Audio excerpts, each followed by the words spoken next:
All India Radio presents Morning News.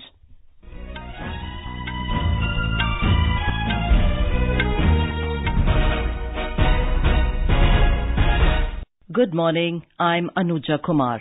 The headlines. Election Commission bans exit polls for Chhattisgarh, Madhya Pradesh, Rajasthan, Mizoram and Telangana Assembly elections from November 12th to December 7th. Campaigning for first phase of Assembly elections in Chhattisgarh ends this evening. Digital payment transactions jumped threefold since October 2016 from 79 crore to 244 crore. Madras High Court rejects former Union Minister Dayanidhi Maran's plea to quash CBI charge sheet in illegal telephone exchange case. Sri Lankan President Maithripala Sirisena dissolves Parliament and calls for elections on 5th of January. And India beat New Zealand by 34 runs in opening match of ICC Women's World T20 Tournament.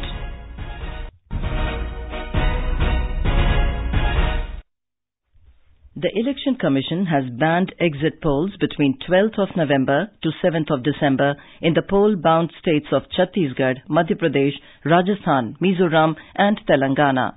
In its notification, the poll panel said conducting any exit poll and publishing or publicizing the result of exit poll by means of the print or electronic media or in any other manner is prohibited. It said displaying any election matter including results of opinion poll or other poll survey in any electronic media would also be prohibited during 48 hours ending with the hour fixed for conclusion of poll. The campaigning for the first phase of Assembly elections will end today in Chhattisgarh. Our correspondent reports that 18 constituencies in Naxal-affected districts will go to polls in this phase on Monday. Campaigning is at peak now as canvassing is scheduled to end in 18 assembly segments of Bastar Division and Rajnandgaon district by 5 p.m. today. As many as 190 candidates, including 14 women, are in the fray for first phase of elections. Security arrangements have been beefed up in the most affected areas of Chhattisgarh. Polling parties have already moved to the most affected constituencies in Sukma, Bijapur and Dantewada districts and other left-wing extremism affected areas. Vikalp Shukla, AIR News, Raipur. BJP President Amit Shah will release party manifesto titled Sankalp Patra in Raipur today. In Madhya Pradesh, a total of 4,001 nominations have been filed for November 28th Assembly elections. Maximum of 38 nominations each have been filed in Rewa and Satna Assembly constituencies, while a minimum of 2 nomination forms have been filed in Nivas seat in Mandla district. We have a report from our correspondent. The scrutiny of nominations will be held on Monday, while the last date of withdrawal of nominations is 14th of this month. Meanwhile, after publishing the second brief revised list, names of total 98,819 voters have been included in the voter list till yesterday. The total number of voters has become 5,4,33,079 in the final list, including around 2,63,00,000 males and 2,41,00,000 females. Similarly, after revision, total number of service voters are also increased, and as of now, 62,179 service voters are in the list of service voters. In the meantime, BJP and Congress have also submitted list of their star campaigners. Sanjeev Sharma, AIR News, Bhopal. In Mizoram, the filing of nominations for the assembly elections also ended yesterday. Here is a report from our correspondent. On the last date of filing nominations, maximum number of nominations have been filed yesterday. Alongside campaigning by parties have also picked up throughout the state. All major parties organized several rallies in different parts of Mizoram. Till yesterday, 210 candidates from various parties filed nominations. The election officials said the exact figure of the nominations filed could be given today. Top leaders of all major parties such as Chief Minister and the State Congress President Lal Thanhawala, BJP President J.V. Luna, MNF President Zoram Thanga and Laldu Oma, President of the Zoram People's Movement have filed their nominations. Irene, AIR News, Aizawl. The number of digital payment transactions in India touched 244.81 crore in August 2018, recording more than threefold rise since October 2016. This underlines the massive adoption of digital payment modes over the last 2 years. The statement by the Ministry of Electronics and Information Technology said in New Delhi that new payment modes BHIM, UPI, AEPS and NETC have transformed digital payment ecosystem by increasing person-to-person as well as person-to-merchant payments. It said the total value of digital payment transactions, which stood at 108.7 lakh crore rupees in October 2016, increased 88% to 204.86 lakh crore rupees in August 2018. Central government's flagship program, Pradhan Mantri Jan Dhan Yojana, is yielding many positive results in Odisha. Here is a ground report from our Cuttack correspondent. In Odisha, Pradhan Mantri Jan Dhan Yojana has not only brought transparency in government functioning, but it has also been successful in curbing corruption. Sushrita Priyadarshani, a resident of Cuttack, said that after opening an account under the scheme, now she is getting all subsidies easily. पहले जो भी पैसे बचते थे उसे घर में रखना पड़ता था, अब इसे अकाउंट में सुरक्षित रखती हूँ। बैंक वालों ने मुझे एटीएम कार्ड भी दिया है। अकाउंट में मिनिमम बैलेंस की कोई पाबंदी नहीं है। इसमें 1 लाख की इंश्योरेंस कवर मिल रहा है। अकाउंट खोलने के बाद सरकार जो सब्सिडी दे रहे हैं वो आकर अकाउंट में जमा हो जाता है। The scheme has brought banking facility to the doorstep of lakhs of people in the state. It is very much useful for those who receive government subsidies directly into their account. Tapan Maharana, AIR News, Cuttack. For quick news updates round the clock, follow us on our Twitter handle at AIR News Alerts. You can also log on to our website newsonair.nic.in. In the illegal telephone exchange case, Madras High Court has rejected the plea of former Union Minister Dayanidhi Maran and 6 others seeking to quash the charge sheet filed against them by the CBI. Our correspondent has the details.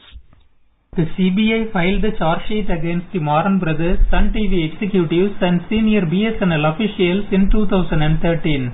It said 700 high-speed connections were illegally made when Mr. Dayanidhi Maran had been the telecom minister from 2004 to 2007. The connections were used by Sun TV owned by his brother. The 7 approached the High Court saying the CBI filed the case without any material evidence. However, Justice Jagadish Chandra rejected the claim and directed the CBI to file the charge sheet afresh by following due procedures. Jai Singh, AIR News, Chennai. Home Minister Rajnath Singh reviewed the integrated checkposts and border management projects and directed the officials to complete the pending works at an early date. Home Ministry said yesterday in a statement that integrated checkposts at 5 border crossing points out of 7 approved projects have been completed. It said terminals for smooth movement of goods and people at ICP Raxaul and Jogbani on India-Nepal border, Petrapol and Agartala on India-Bangladesh border and ICP Atari on India-Pakistan border have been made functional. The Silver Jubilee edition of the Singapore-India Maritime Bilateral Exercise SIMBEX will begin today off Andaman Sea and Bay of Bengal. More from our correspondent.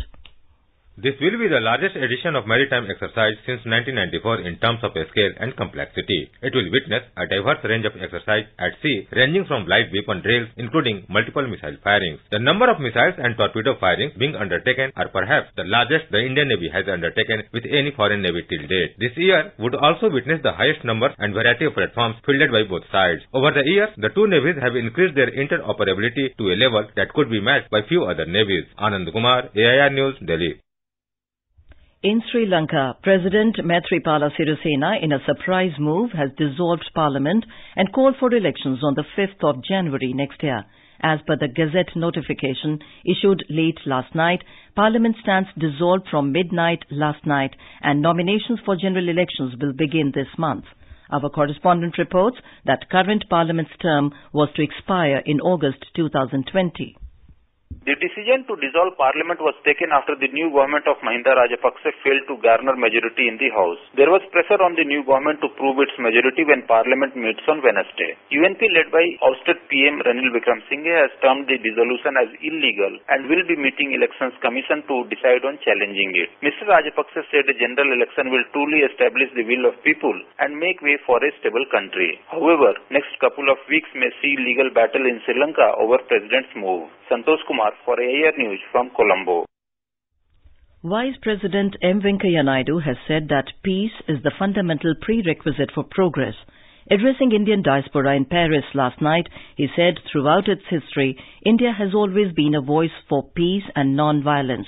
Mr. Naidu said, in an interdependent world, the only path that could lead to progress is through dialogue. Mr. Naidu said, India is proud of the achievements of its diaspora. He said persons of Indian origin and Indians abroad have excelled in many areas of French public life, with many as members in the French Parliament as well as in the European Parliament. He invited the members of the diaspora to take active participation in the creation of New India. In Somalia, at least 20 people were killed and 17 others injured in 4 car bombs explosion near a popular hotel in the capital Mogadishu yesterday. Police said after the 3 explosions in front of Sahafi Hotel, a 4th blast hit as medics attempted to rescue the injured. Police said Somali security forces shot dead 4 gunmen who tried to storm through a hole blown into the hotel's wall but did not succeed in entering. Britain's Transport Minister Joe Johnson has resigned from Prime Minister Theresa May's government over the issue of Brexit. Johnson, the younger brother of hard Brexiteer Boris Johnson, called for the public to have a fresh say on Britain's membership of the European Union. India beat New Zealand by 34 runs in the opening match at the ICC Women's World T20 tournament in Guyana last night. After a brilliant display with the bat, a combined bowling effort helped India restrict New Zealand 160 for 9 in 20 overs. Chasing a mammoth target of 195, New Zealand got off to a solid start but lost the momentum after losing 3 wickets in quick succession. Riding on Harmanpreet Kaur's maiden T20 century, India scored 194 for 5 in the stipulated 20 overs. She made 103 runs in 51 balls. And now for an overview of today's newspapers, it's over to Abhishek Kumar. Thank you, Anuja. Almost all the newspapers have prominently covered the Chhattisgarh Assembly election campaign heating up in their first pages. Quoting the Prime Minister, the Indian Express writes, Congress shields urban Maoists who live in AC homes. The Asian Age headlines, Congress supports urban Naxals and beg cars, says PM. DNA reports, Rahul slams PM Modi over ruined economy. The Hindustan Times reports, India plans mega test to check coastal security. The paper adds, focus will be on preparedness to deal with 26/11-like attacks. After Sri Lanka and Pakistan, China has signed an agreement to build deep-sea port project in Myanmar. The Pioneer reports, China boasted its string of pearls to build port in Myanmar, building a network of ports to encircle India. Black box on trains to crack accidents is the lead story in Mail today. The Daily reports, haunted by the Amritsar tragedy, Railways takes a cue from planes and begins installing powerful recording devices inside engines. The Times of India headlines, in Delhi, private hospitals may offer Modi care. The Daily writes about a move by the centre planning to directly impanel Delhi-based private hospitals under Ayushman Bharat, which have been out of the purview of the scheme, as Delhi government has not signed the initiative, benefiting patients from neighbouring states but not Delhi residents. The Tribune has a headline on the Ministry of External Affairs insisting attending the Moscow talk at non-official level. At talks, not talking to Taliban, stance unchanged. And finally, in a bizarre diktat, a village in Andhra Pradesh has set a dress code banning nighties during the day to ensure decency in public places, writes The Hindu. And with that, it's back to you, Anuja. Thank you, Abhishek. And now, before we end the bulletin, the headlines once again.